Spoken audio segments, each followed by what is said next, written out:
अस्सलाम वालेकुम स्टूडेंट्स। आज हम कोऑर्डिनेट कोवलेंट बॉन्ड के हवाले से अपनी बात जो है उस पर ज़रा आगे कंटिन्यू करेंगे। कोऑर्डिनेट कोवलेंट बॉन्ड भी समझ लें कि कोवलेंट बॉन्ड की तरह की चीज़ ही होती है। कोवलेंट बॉन्ड वो होता है जो दो एटमों के दरमियान इलेक्ट्रॉन की शेयरिंग से बनता है। अब उसमें यह है कि अगर दोनों एटम एक एक इलेक्ट्रॉन शेयर करेंगे तो उसको एक सिंगल कोवलेंट बॉन्ड कहेंगे। दोनों एटम अगर दो दो इलेक्ट्रॉन शेयर करेंगे तो उसको डबल कोवलेंट बॉन्ड कहेंगे, और अगर दोनों एटम तीन तीन इलेक्ट्रॉन शेयर करेंगे तो उसे ट्रिपल कोवलेंट बॉन्ड कहेंगे। यानी इसका मतलब है कि कोवलेंट बॉन्ड जो है वो इलेक्ट्रॉन की शेयरिंग से बनने वाला बॉन्ड है। कोऑर्डिनेट कोवलेंट बॉन्ड भी इसी तरह शेयरिंग से ही बनता है, लेकिन उसमें जो पूरा इलेक्ट्रॉन पेयर जो दरमियान में शेयर होना है वो एक ही एटम प्रोवाइड करेगा। दूसरा एटम जो है वो शेयरिंग के लिए कोई इलेक्ट्रॉन नहीं लेके आएगा। कम से कम दो इलेक्ट्रॉन तो चाहिए ना शेयर करने के लिए, तो वो जो दोनों इलेक्ट्रॉन है वो एक ही एटम ने लाने हैं शेयर करने के लिए, जबकि दूसरी तरफ का जो एटम होगा वो कोई इलेक्ट्रॉन शेयर करने के लिए मुहैया नहीं करेगा। तो इस तरह जो दो एटमों के दरमियान बॉन्ड बनता है जिसमें पूरा पेयर जो है वो एक ही एटम प्रोवाइड करता है शेयर करने के लिए, और दूसरा एटम जो है वो कोई इलेक्ट्रॉन प्रोवाइड नहीं करता शेयरिंग के लिए, उसे हम साइंस की ज़ुबान में कहते हैं कि ये दोनों एटमों के दरमियान कोऑर्डिनेट कोवलेंट बॉन्ड जो है वो बन गया है। अब उसकी एक एग्जांपल उसने आपकी बुक में दी है कि मसलन अगर आप बॉन्ड फॉर्मेशन का अमल स्टडी करें अमोनिया NH3 और बोरोन ट्राइफ्लोराइड यानी BF3 के मालिक्यूल के दरमियान, तो उसमें नाइट्रोजन और बोरोन के दरमियान एक कोऑर्डिनेट कोवलेंट बॉन्ड ही वजूद में आता है। अब इस हवाले से डिटेल के मुताबिक जो आपकी बुक में भी उसने डिटेल दी हुई है कि अमोनिया जो है उसमें तीन तो खालिस कोवलेंट बॉन्ड होते हैं जो आप ये देख रहे हैं, जिनको मैं हाईलाइट कर रहा हूँ, जो नाइट्रोजन और हाइड्रोजन के दरमियान बने हुए होते हैं। जबकि नाइट्रोजन के पास ये ऊपर लिखी हुई कन्फिग्रेशन के मुताबिक ये 2s के अंदर एक इलेक्ट्रॉनी जोड़ा जो है वो बतौर लोन पेयर मौजूद होता है, यानी ये एक फालतू इलेक्ट्रॉनी जोड़ा है, अनशेयर्ड इलेक्ट्रॉन पेयर जिसको हम कहते हैं वो मौजूद है, जो कि बॉन्डिंग के अंदर फिलहाल इस्तेमाल नहीं हुआ है। तो ये लोन पेयर जो है इसको इस तरह हमने डॉट लगा के शो कर दिया कि नाइट्रोजन के पास ये एक लोन पेयर जो है वो मौजूद है। तो अमोनिया के मालिक्यूल में तीन तो कोवलेंट बॉन्ड होते हैं और एक लोन पेयर होता है नाइट्रोजन के पास। जबकि दूसरी तरफ अगर आप बोरोन को देखें तो बोरोन जो है वो तीन अतराफ से इस तरह जब फ्लोरीन के साथ इलेक्ट्रॉन शेयर करती है तो समझें कि बोरोन के वैलेंस शेल में 6 इलेक्ट्रॉन इस वक्त मौजूद हैं, क्योंकि आपको पता है कि जो शेयर्ड इलेक्ट्रॉन पेयर होता है वो दोनों एटमों के वैलेंस शेल का हिस्सा समझा जाता है। लिहाजा बोरोन के वैलेंस शेल में इस वक्त 2, 4 और ये 6 इलेक्ट्रॉन मौजूद हैं, और ऑक्टेट मुकम्मल करने के लिए आपको पता है कि एक इलेक्ट्रॉनी जोड़े की अब ज़रूरत है बोरोन को। लिहाजा नाइट्रोजन अपना ये वाला जो इलेक्ट्रॉनी जोड़ा है वो बोरोन को अगर इस तरह शेयर करके दरमियान में रख के साथ मिला ले तो फिर समझ लें कि ये एक कोऑर्डिनेट कोवलेंट बॉन्ड की बेस्ट एग्जांपल होगी, क्योंकि इसमें ये जो शेयर्ड इलेक्ट्रॉन पेयर है ये पूरा का पूरा पेयर नाइट्रोजन ने ही मुहैया करना है, जबकि बोरोन जो है वो दरमियान में शेयर करने के लिए कोई इलेक्ट्रॉन जो है वो मुहैया नहीं करेगा। तो लिहाजा इस तरह नाइट्रोजन जब दरमियान में शेयर करेगा पूरा पेयर तो ये फिर एक जो बॉन्ड दरमियान में नाइट्रोजन और बोरोन के दरमियान बनेगा, इसे हम कोऑर्डिनेट कोवलेंट बॉन्ड कहते हैं, और इसको अलामती तौर पे यूं एक एरो की मदद से रिप्रेजेंट किया जाता है। ये एरो जो है ये कोऑर्डिनेट कोवलेंट बॉन्ड की अलामत है। जिस एटम ने इलेक्ट्रॉन डोनेट करना है उसे हम डोनर कहते हैं, जबकि यहाँ नाइट्रोजन आप देख रहे हैं कि ये डोनर एटम है, और जिसने उस इलेक्ट्रॉनी जोड़े को अपनी तरफ कबूल करना है शेयर करने के लिए उसे हम एक्सेप्टर कहते हैं। तो यहाँ पे जो बोरोन का एटम है वो समझ लें कि एक्सेप्टर है। तो नाइट्रोजन एक डोनर एटम है जबकि बोरोन जो है वो एक एक्सेप्टर एटम है। जिसने इलेक्ट्रॉनी जोड़ा शेयर करने के लिए मुहैया करना है उस एटम के ऊपर जो है वो पॉजिटिव चार्ज आएगा, क्योंकि समझ लें कि वो अपने पास से इलेक्ट्रॉन खर्च कर रहा है, लिहाजा वो वक्ती तौर पे जैसे इलेक्ट्रॉन की कमी का शिकार हो जाती है चीज़, इस तरह समझ लें कि वो इलेक्ट्रॉन की कमी का शिकार हो जाता है, क्योंकि उसने वो अपने पास से इलेक्ट्रॉन जोड़ा खर्च किया है। इसलिए नाइट्रोजन जो है उसके ऊपर पॉजिटिव चार्ज आएगा, क्योंकि उसने इलेक्ट्रॉनिक जोड़ा शेयर करने के लिए अपने पास से खर्च किया। या इसको दूसरे लफ्जों में यूं कह लें कि जो डोनर होता है वो चूंकि अपने पास से इलेक्ट्रॉन मुहैया करता है, इसलिए वो वक्ती तौर पे इलेक्ट्रॉन की कमी का शिकार हो जाता है, इसलिए उसके ऊपर पॉजिटिव चार्ज होता है। और जिसने उन इलेक्ट्रॉनों की मदद से साथ बॉन्ड बनाया होता है, यानी कि जो एक्सेप्टर एटम होता है, वो चूंकि डोनर की तरफ से दिया गया इलेक्ट्रॉनिक जोड़ा शेयर करने के लिए कबूल कर रहा है दरमियान में, इसलिए वो अजाफी इलेक्ट्रॉन लेने की वजह से उसके ऊपर नेगेटिव चार्ज आ जाता है। यानी दूसरे लफ्जों में यानी एक्सेप्टर के ऊपर यूं नेगेटिव चार्ज होता है, जैसे बोरोन के ऊपर इस वक्त आपको लिखा नजर आ रहा है। इसको आमतौर पे यूं स्क्वायर ब्रैकेट की शक्ल में भी यूं लिखा जा सकता है। ये एक पेचीदा सी स्ट्रक्चर बन जाती है, इसलिए इसको केमिस्ट्री की ज़बान में हम कहते हैं कि ये एक कम्प्लेक्स फॉर्मेशन हो गई है दोनों मॉलिक्यूल्स के दरमियान, और ये एक कम्प्लेक्स जो है वो वजूद में आ गया है। ये कम्प्लेक्स जो है वो बहसीयत मजमुई न्यूट्रल ही समझा जाता है। हालांकि डोनर के ऊपर और एक्सेप्टर के ऊपर चार्ज नज़र आ रहा है, लिखा हुआ है पॉजिटिव का और नेगेटिव का, लेकिन वो प्लस माइनस समझ लें कि एक दूसरे को बैलेंस कर रहे हैं, इसलिए ओवरऑल पूरे कम्प्लेक्स को हम न्यूट्रल ही समझे जाएंगे। और चार्जेस जो हैं वो सिर्फ आपने डोनर और एक्सेप्टर एटम के ऊपर ही शो करने होते हैं। फिर आगे आपकी बुक में एक और बड़ी अहम बात बयान की है कि बाज़ दफ़ा जब बॉन्ड बनता है दो एटमों के दरमियान, तो कुछ कंपाउंड्स के अंदर कोऑर्डिनेट कोवलेंट बॉन्ड बन जाने के बाद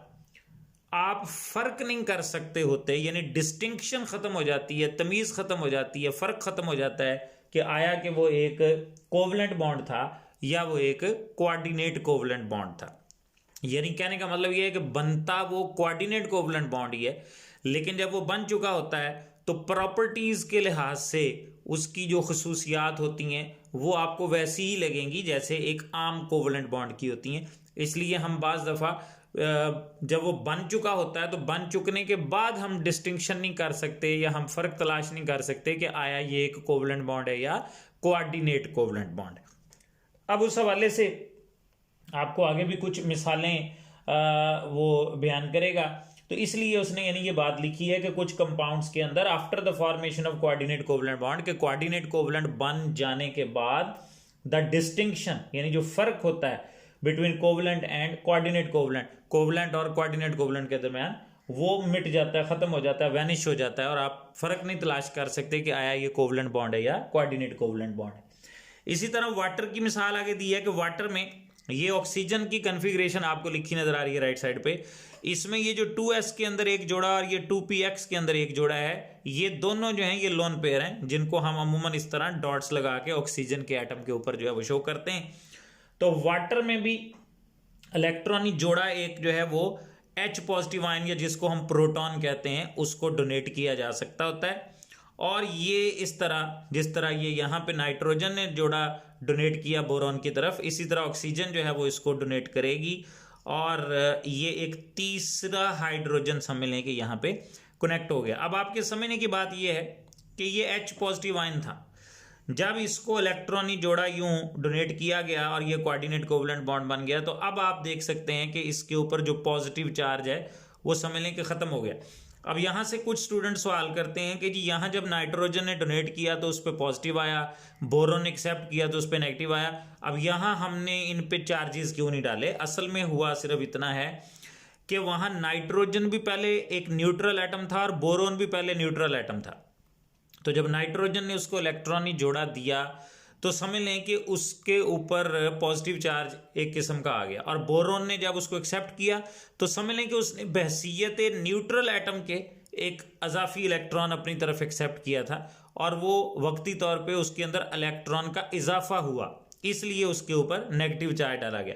यहाँ तो पहले ही हाइड्रोजन के ऊपर पॉजिटिव चार्ज था, यानी हाइड्रोजन जो है वो एक इलेक्ट्रॉन डेफिशिएंट एटम के तौर पे मौजूद था, क्योंकि हाइड्रोजन के पास एक ही इलेक्ट्रॉन होता है, प्लस चार्ज का मतलब है कि उसका वो इलेक्ट्रॉन निकल चुका था। लेकिन अब जब यहाँ ऑक्सीजन दरमियान में वो एक इलेक्ट्रॉनिक जोड़ा यानी कि लोन पेयर रखेगी शेयर करने के लिए, तो समझ लें कि हाइड्रोजन की तो अभी पिछली कमी पूरी हुई है और वो एक न्यूट्रल एटम की शक्ल में कन्वर्ट हुआ है, इसलिए हाइड्रोजन जो है उसके ऊपर कोई नेगेटिव का चार्ज जो है वो आप नहीं डालेंगे। जब कोई न्यूट्रल एटम एक्सेप्ट करेगा इलेक्ट्रॉन तो उस पर नेगेटिव चार्ज आएगा, लेकिन अगर एक positively charge atom electron accept करेगा तो समझ लें कि उसका पॉजिटिव चार्ज खत्म होकर उसने एक न्यूट्रल एटम की शक्ल में अभी आना है। अभी उसने कोई अजाफी इलेक्ट्रॉन नहीं लिया, तो अभी तो उसकी पिछली कमी जो है वो पूरी हुई है। लेकिन ऑक्सीजन चूंकि डोनेट कर रहा है, इसलिए ऑक्सीजन समझ लें कि पॉजिटिवली चार्ज जरूर होगा। क्यों? क्योंकि उसने वक्ती तौर पे अपना इलेक्ट्रॉन हाइड्रोजन की तरफ डोनेट किया है, इसलिए वो इलेक्ट्रॉन की कमी का शिकार हुआ है जिस तरह नाइट्रोजन होता है ऊपर वाली मिसाल में। इसलिए ऑक्सीजन पे पॉजिटिव चार्ज आएगा, लेकिन हाइड्रोजन पे नेगेटिव नहीं आएगा। हाँ, हाइड्रोजन का प्लस खत्म हो जाएगा, क्योंकि हाइड्रोजन एक न्यूट्रल एटम में चेंज हो जाएगा जब वो ऑक्सीजन की तरफ से दिया जाने वाला लोन पेयर दरमियान में एक्सेप्ट करके कोऑर्डिनेट कोवलेंट बॉन्ड बनाएगा। इस चीज़ को हम केमिस्ट्री की ज़ुबान में ऐसे H3O+ यानी जिसको हाइड्रोनियम आयन कहते हैं, हम इसको हाइड्रोनियम आयन की शक्ल में बयान कर सकते हैं। इसी तरह अल्कोहल के अंदर भी बिल्कुल सेम सिचुएशन है। अल्कोहल का ये जनरल फार्मूला है, ये हाइड्रोक्सिल ग्रुप उसका फंक्शन ग्रुप होता है, और आर से मुराद अल्काइल ग्रुप होता है, यानी कि अल्काइल चेन जो है वो अभी पीछे चल रही होगी। तो जब अल्कोहल इसी तरह प्रोटॉन अपने साथ मिलाती है, तो अल्कोहल में भी ऐसे ही होता है कि उसने जब एक अजाफी हाइड्रोजन अपने साथ मिलाई तो ऑक्सीजन पे तो पॉजिटिव चार्ज आना ही आना है, लेकिन जो हाइड्रोजन पे पॉजिटिव था वो समझ लें कि ख़त्म हो गया। यानी ये जो प्रोटॉन का पॉजिटिव था वो समझ लें कि यहाँ ख़त्म हो गया और वो एक न्यूट्रल एटम में चेंज हो गया। और ये केमिस्ट्री की ज़बान में हम इसको ऑक्सोनियम आयन कहते हैं। इसी तरह अगर आपके पास ईथर फैमिली का कोई कंपाउंड हो, जैसे कि ये जनरल फार्मूला ईथर का दिखाया गया, सेंटर में ऑक्सीजन है और इर्द गिर्द अल्काइल चेन्स होती हैं, तो ईथर में भी ऐसे ही होगा कि इर्द गिर्द उसी तरह अल्काइल चेन्स रहेंगी, और ऑक्सीजन जब अपना एक लोन पेयर डोनेट करके इस प्रोटॉन को साथ मिलाएगा तो ऑक्सीजन पे तो पॉजिटिव चार्ज आना ही आना है, लेकिन ऊपर वाली हाइड्रोजन का ये जो पॉजिटिव था ये ख़त्म हो जाएगा और वो एक न्यूट्रल एटम की शक्ल इख्तियार कर लेगा। तीनों मिसालों में ये चीज़ कॉमन है कि जब ऑक्सीजन अपना पेयर इस H पॉजिटिव आयन को देती है तो इसका ये पॉजिटिव चार्ज खत्म होकर वो एक न्यूट्रल एटम बनता है, क्योंकि वो तो पहले ही अपना इलेक्ट्रॉन लूज करके आया था। इसलिए जब कोऑर्डिनेट कोवलेंट बॉन्ड बनेगा तो हाइड्रोजन को समझ लें कि अभी उसका पिछला इलेक्ट्रॉन ही मिला है, अजाफी नहीं मिला, इसलिए वो एक न्यूट्रल एटम बनेगा, वो नेगेटिवली चार्ज शक्ल इख्तियार नहीं करता। उसके बाद आगे अमोनिया की ही एक और मिसाल दी गई है कि अमोनिया भी इसी तरह, जैसे अमोनिया अपना BF3 के साथ कोऑर्डिनेट कोवलेंट बॉन्ड बनाता है, इसी तरह अमोनिया H पॉजिटिव को भी अपने साथ मिला सकता है। और उसी तरह नाइट्रोजन के 3 कोवलेंट बॉन्ड जो हैं वो तो हाइड्रोजन के साथ बने हुए हैं, और चौथा जो है वो यहाँ पे ये हाइड्रोजन के साथ उसने बना लिया है। अब नाइट्रोजन पे तो पॉजिटिव आना ही आना है, लेकिन जैसे आपने ये पिछली 3 मिसालों में देखा कि यहाँ प्रोटॉन का जो पॉजिटिव चार्ज था वो ख़त्म होके वो एक न्यूट्रल एटम के तौर पे बन जाएगा, लेकिन ये कि उस पर नेगेटिव चार्ज नहीं आना, बिल्कुल पीछे वाली तीनों मिसालों की तरह की सिचुएशन ही यहाँ पे मौजूद है। तो ये बन जाता है अमोनियम आयन, जिसको अगर आप इकट्ठा करके लिखें तो आप उसको NH4+ यूं करके भी लिख सकते हैं, या जैसे कि आपकी बुक में उसने वो कम्प्लेक्स की शक्ल में उसको यूं दिखाया हुआ है कि नाइट्रोजन के इर्द गिर्द ये 4 हाइड्रोजन्स हैं, और ये जो प्लस होता है इसको पूरे कम्प्लेक्स के ऊपर भी यूं करके डाला जा सकता होता है। तो ये लिखने के मुख्तलिफ यानी कि तरीके होते हैं, आप इस शक्ल में लिख दें या इस शक्ल में लिख दें या इस शक्ल में लिख दें, उससे कोई फ़र्क नहीं पड़ता। बिल्कुल इसी तरह पीरियोडिक टेबल में नाइट्रोजन के नीचे फास्फोरस होती है। जिस तरह नाइट्रोजन के पास एक लोन पेयर होता है, इसी तरह फास्फोरस के पास भी एक लोन पेयर होता है, और वो भी इसी तरह ये H पॉजिटिव को अपने साथ अगर मिलाए तो बिल्कुल यही सूरत हाल होगी